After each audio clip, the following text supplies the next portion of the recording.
This episode is brought to you by Path Purpose. Path Purpose helps you uncover your purpose and who you truly are through the lens of human design. By understanding your unique energetic blueprint, you can navigate opportunities with more inner confidence, make aligned decisions, and live with greater authenticity. Instead of struggling with resistance, burnout, or uncertainty, human design supports you in stepping into your natural inner flow to then follow your purpose. To learn more about how human design can guide you towards clarity and alignment, visit pathpurpose.de. And for more information, follow the link in our show notes.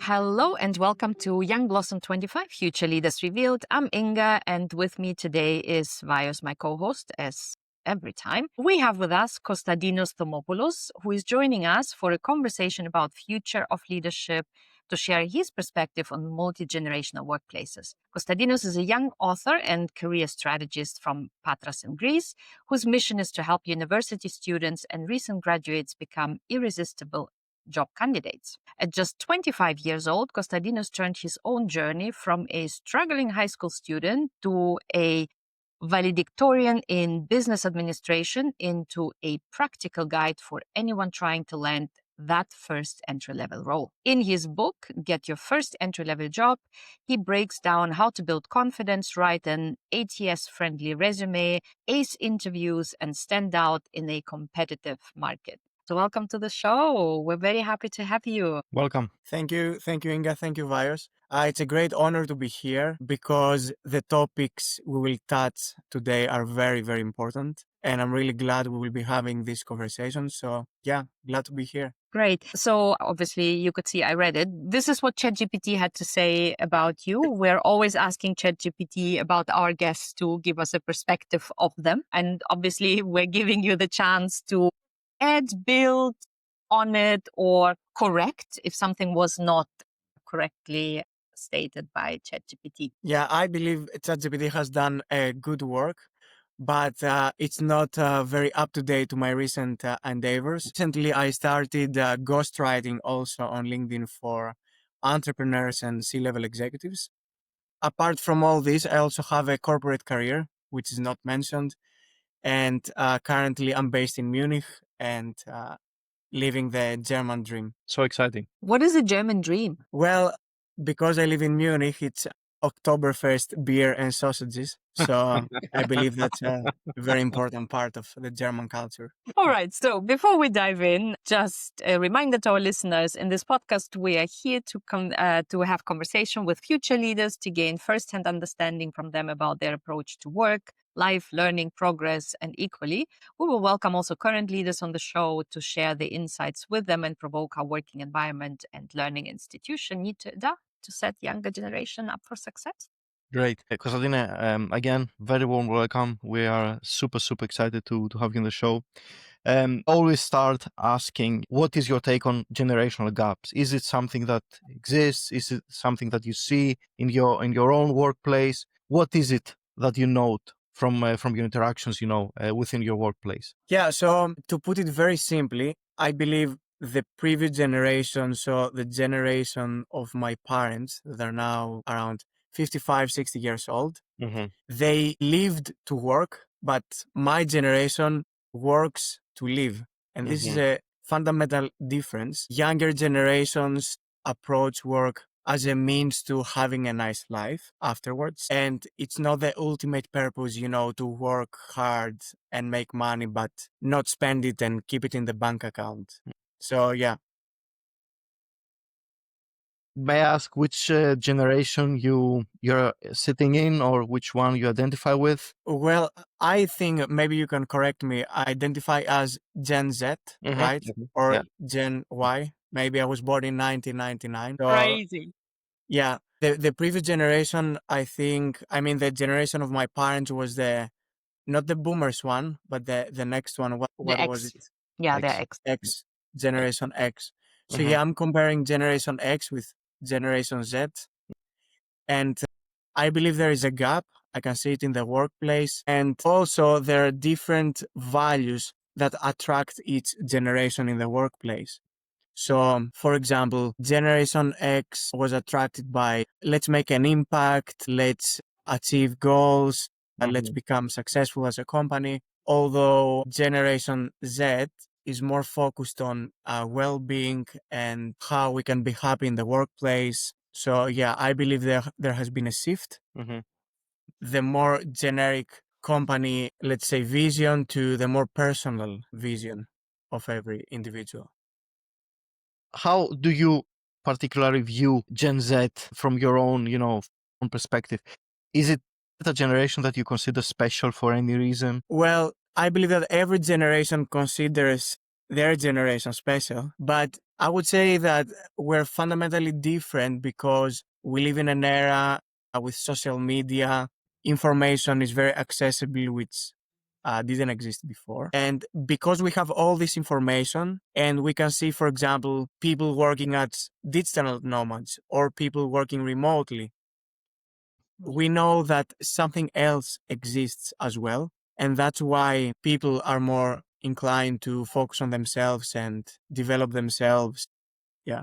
You said something earlier on the values. How Gen X, I'm 47, getting closer to 48. We were rather living to work than working to live. I think I can relate to that for myself. And in terms of value that attracted us, or values that we probably emphasize on make an impact, achieve goals, contribute to success, versus the Gen Z that cares a lot more about well-being, happiness, a lot more personal values. Like happiness is a very consistent thread through the conversations. Is it fair to say my generation cared a lot more about the what, not so much about the how, whereas your generation cares a lot more about the how?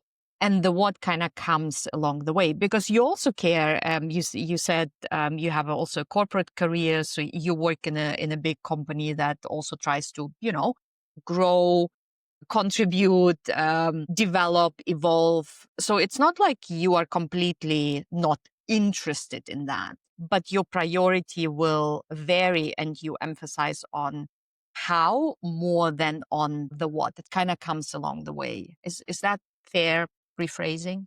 Could you give an example of the how in that case? So if I work in a company, I care a lot about, achieving results. How we get there, I may not me personally, but my generation may not care as much about it. Like, are the people happy? I will not ask myself, am I happy what I'm doing right now? Well, you know what? It's life and not everything makes you happy. That's my approach to life. Whereas your generation will be, am I happy? Oh, and by the way, we're achieving results. Yeah.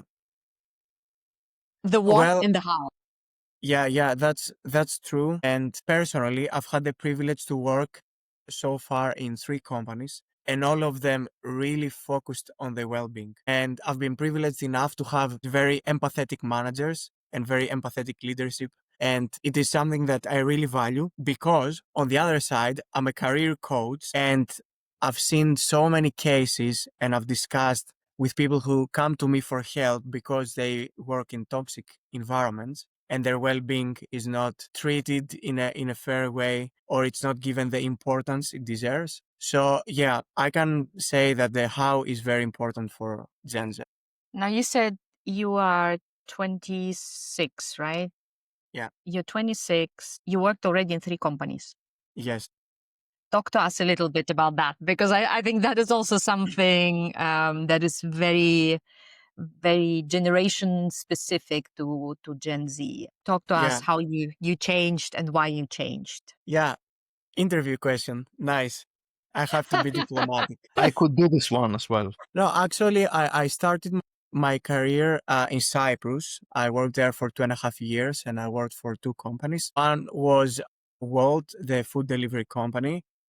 A fantastic startup. The vibe was amazing, but I've always wanted to work for a bigger corporation, to live a little bit the corporate dream as I saw it in the movies. So then I moved to another company Wargaming. It's one of the biggest video gaming companies in the world. Amazing companies. I learned so many things. And apart from achieving goals, my managers were very focused on my well-being. When I wanted a day off, they gave it to me. When I asked for anything, for training, etc., they were very open. That's why initially I moved to the second company. And next I moved to Munich.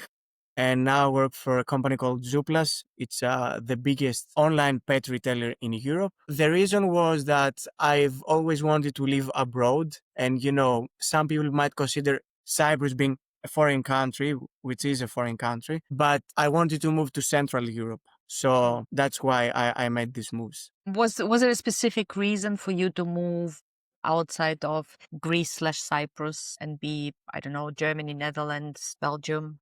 What was the reason?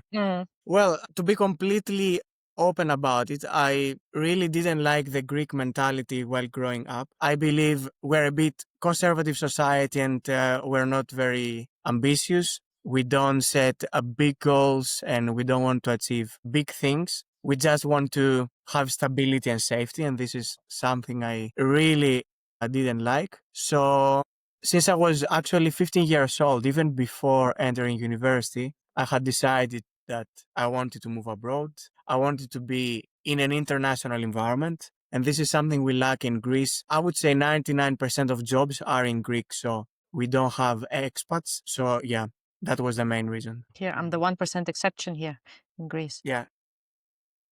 It seems like it. And if I can switch a little bit the direction. So you mentioned that you are a career coach, which also you are 26. So here's my generation. They're going to be like, what is he coaching? How can he be a career coach? How does he know what he's talking about? Tell us a bit about that journey. What type of career coaching you're providing, how it came about. Tell us a bit about that. Yeah, actually, apart from writing on LinkedIn and providing advice and perspective about the job market and life abroad, I have actually two services that are CV writing and interview preparation. So I help people with their CVs to apply for jobs successfully, and then interview preparation to get actually the job at the end. And this is a process that started really when I was 16, 17 years old, because that was the time I fell in love, let's say, with the corporate world, and I was very interested and I wanted to learn how to work in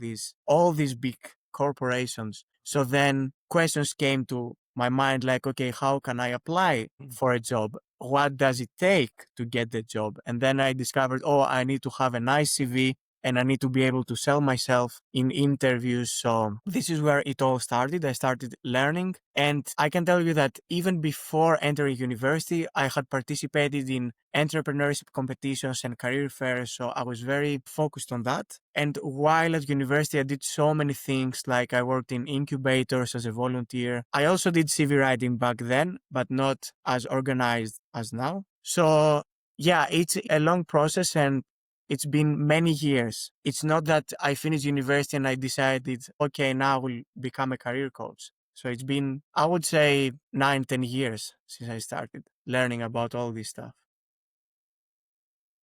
Sorry, Vice, just on this one. So I read your book because what you just described and many more things, you put it in a book, Get Your First Entry-Level Job. And that's not an advertising. You didn't ask me to read it. I was just curious, literally, because you're young, your experience level is, a lot less than mine, let's say, if we are in that comparison. So I ordered the book from Amazon and I started reading. I thought it's a really good summary of the steps that you're saying. Like, how do you, mentally and practically prepare yourself to enter the working world?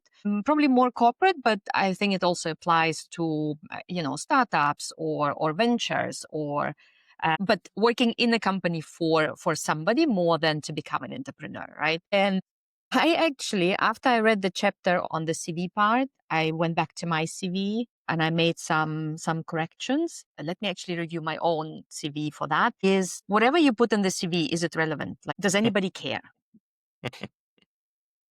Does it anything to who you are, your competence, your experience. Like, is it adding any value to the person who is reading it? So I thought that was really, really helpful. What is the reaction of, who are your clients? Is it predominantly Gen Z? Tell us a little bit, who is using that service from you? Well, it's everybody. I have created a CV for entry level, for C-level executives, for middle managers, for everyone.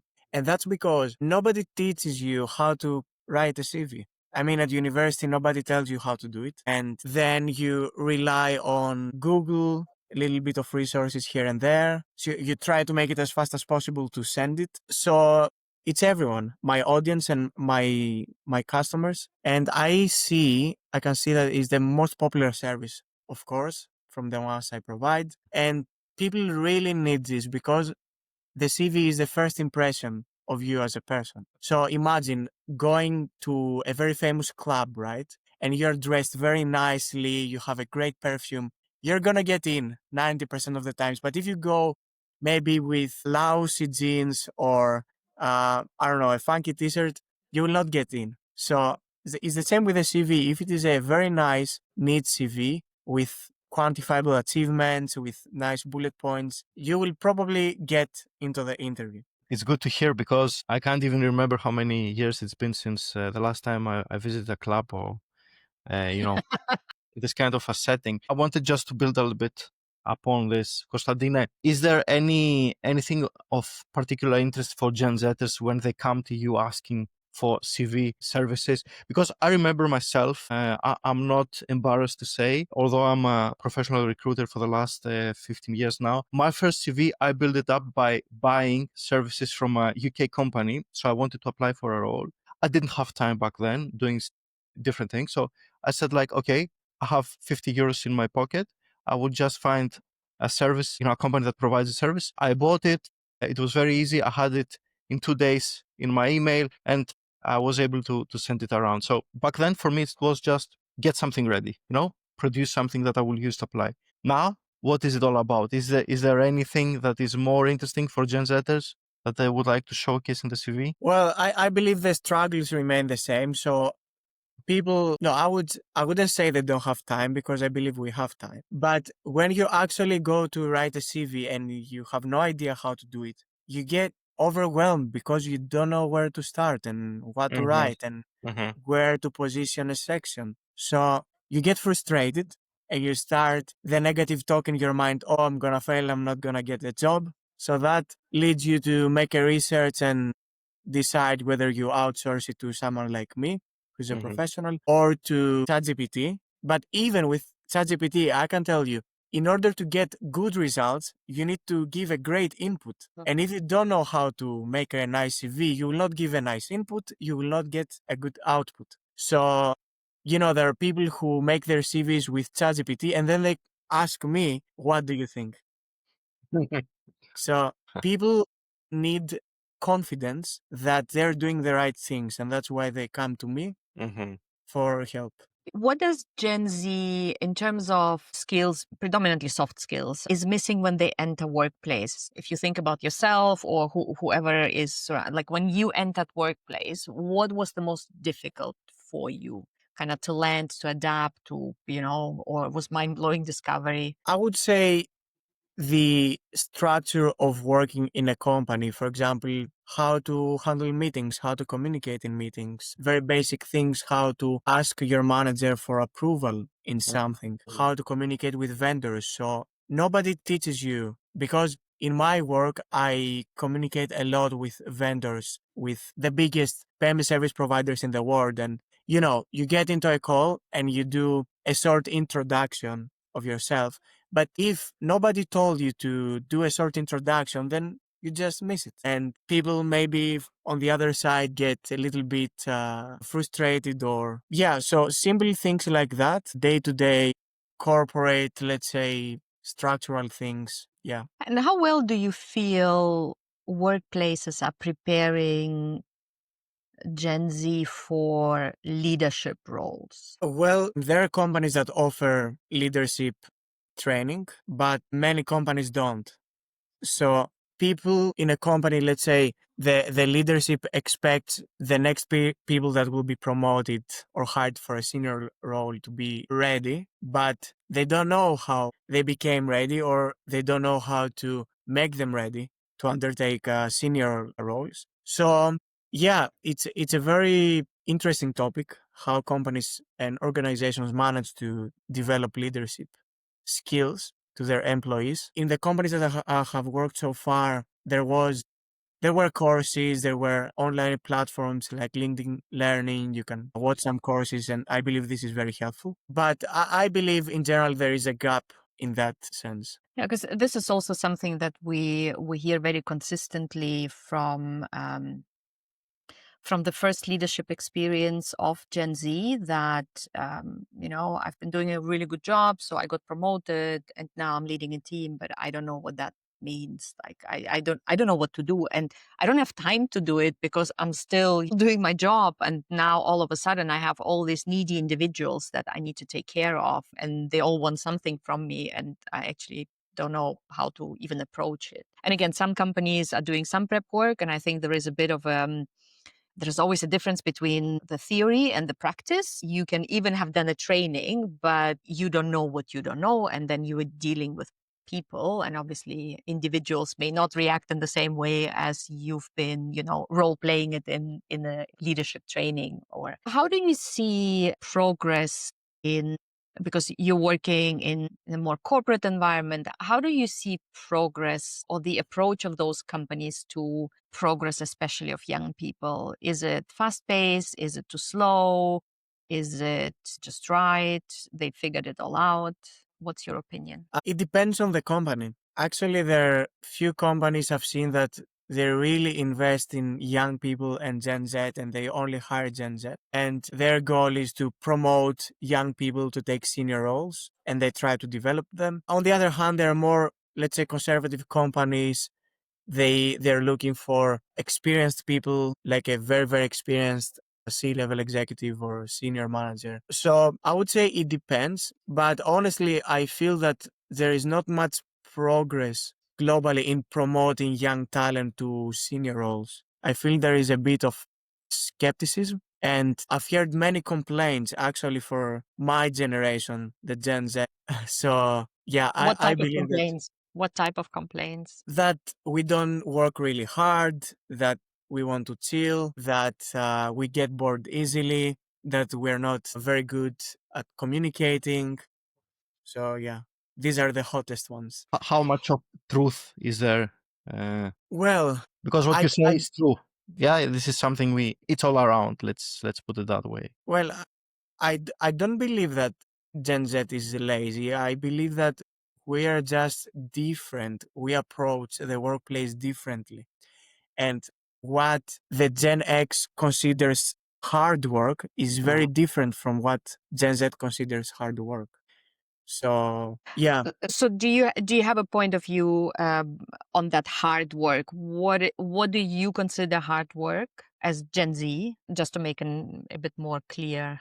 I consider hard work doing the best to achieve your goals and your company's goals from 9 to 5. Then you can go home and have your life. But I believe Gen X considered hard work sacrificing yourself, sacrificing your personal life for the company, working 18 hours a day, working over the weekends. And this is a no goal for Gen Z.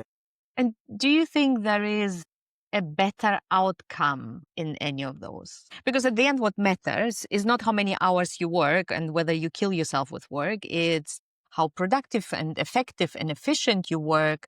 Because at the end of the day, if Gen X doing a job to achieve a result A and Gen Z is doing a job to achieve the result A, how they get there, I wonder whether doing 9 to 5 by being more effective and efficient will get you to the same outcome. Just Yeah, I believe that the numbers talk. And if you want to take an example of a company, yeah, if it is growing, then the goals are achieved. So more revenue, more profit, that's fine. But when it comes to the individuals, if you work 18 hours a day, then you will get a burnout at some point and you will be less efficient. Maybe it's more beneficial to the company in speeding up projects. But at the end of the day, if your people burn out, then you lose them. On the other hand, if you work from 9 to 5, but you work very effectively, very efficiently, and you achieve your goals, that's fine. Maybe in comparison to the other scenario, you don't move at the same speed, but you have happy employees, their well-being is good, and they will stay and they will work for you and to achieve the goals. What would you recommend or advise your generation to work against the perception? Because perception is a bit reality, right? Like there is a certain perception of my generation, and equally there is a certain perception of your generation. I may say I don't like it, but the perception is that obviously I'm sacrificing myself, I'm going crazy, I'm working weekends, what the hell? Versus your generation, you're not working hard, you get bored easily, not good at communicating. Like, how do you work against that perception? Do you feel like, I guess the question I'm really having is, I think my generation cared a lot more about perception and trying to work against it versus your generation who's like, well, I don't care what you think. That's who I am. Deal with it. Is that fair? Yeah. And also, I believe my generation doesn't care so much about the titles. So, Gen X, if you had a title, let's say, senior manager at Deloitte, that was something. Maybe within your circle, you were someone important. But nowadays, really, nobody cares about the titles. People care how much money ends up in their bank account so that they can live their life. And it's less about the titles and it's less about big names. So I can see that young people care less about prestigious companies than Generation X.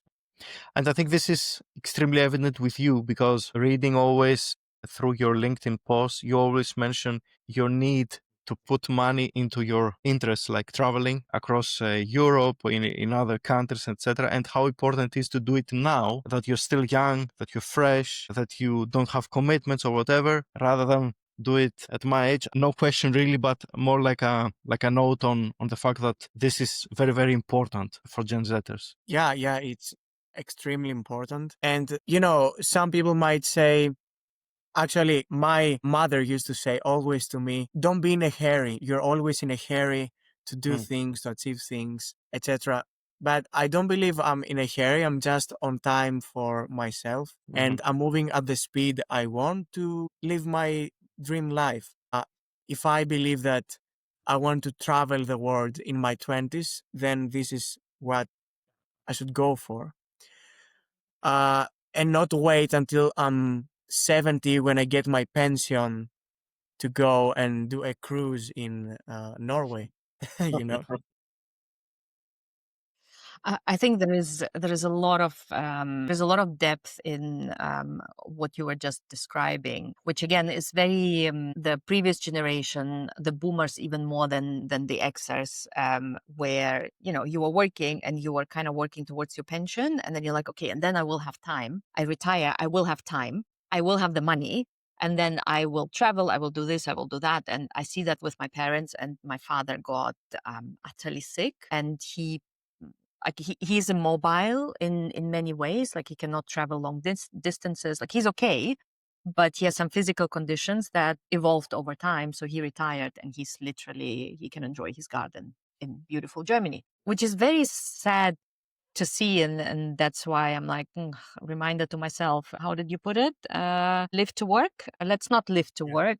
Let's shape that a little bit. Now I'm at the age where I can afford to shape it in a very different way as well. When you have to pay the bills and you have, mortgages and kids' education and all of that still piling up, that is a very nice concept, but you still have to pay the bills. And I think you, for yourself, being on time for yourself, what is it that matters to you now, and how can I make it affordable? And I think getting out of Greece, I had quite a few conversations with entry level people in Greece. The jobs pay really not great. So they're living with their parents, but they're living at home. They can afford to go to an island because they're doing camping or whatever. But that's about it, right? When you look through your posts, it's not like you're working in a company. Like you're doing many side hustles, but the side hustles are something that you really enjoy and you really thrive on. So for you, it's not work. You're following your